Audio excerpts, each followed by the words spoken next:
nói anh cơ.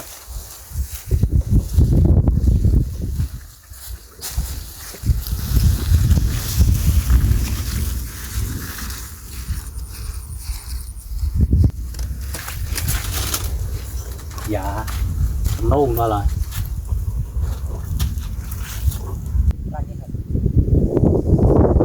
Ô anh bật banh trâu nữa. Mẹ nè.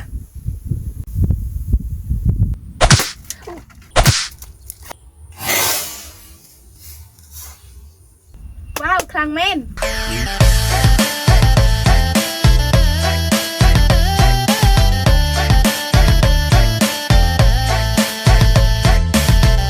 Tiêm là o ôn.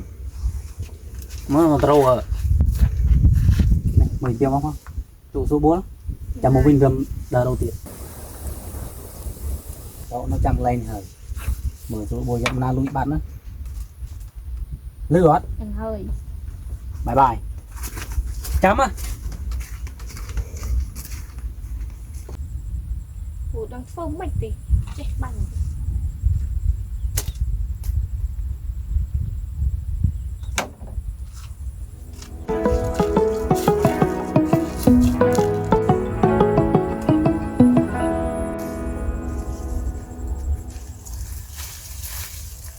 Dạ, restart rồi.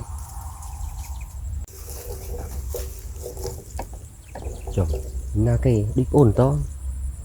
Dạ, khăn khơi nhú có mầm tụi bạn.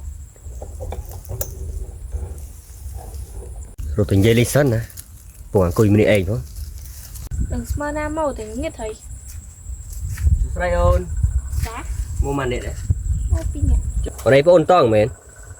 Chà, một mơ sao mình bông. Bạn. Chưa na sài một ngày. Ní sray bong nó múc tôm này. Ở bên trên quy lên sân tô một anh rồi. Ca bắn mâu anh kìa.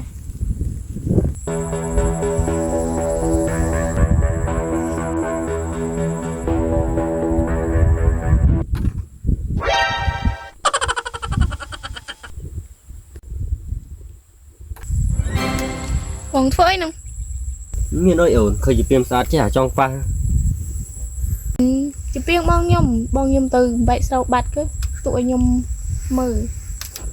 Mày bọn anh trong lui mẹ. Đây mưa một bong xăm cho đấy hả anh mừng. Mưa một bong xăm cho hết. Cho mơ phung mật bong nó cho. Nên khát ơi phụ mượt đồn. Nữ bong lo cấp giang. Nhưng chết thành dây lên.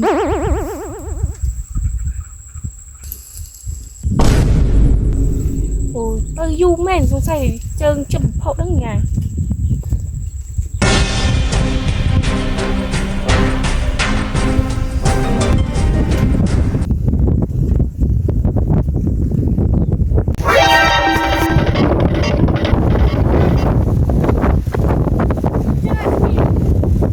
Hai chó cho mày.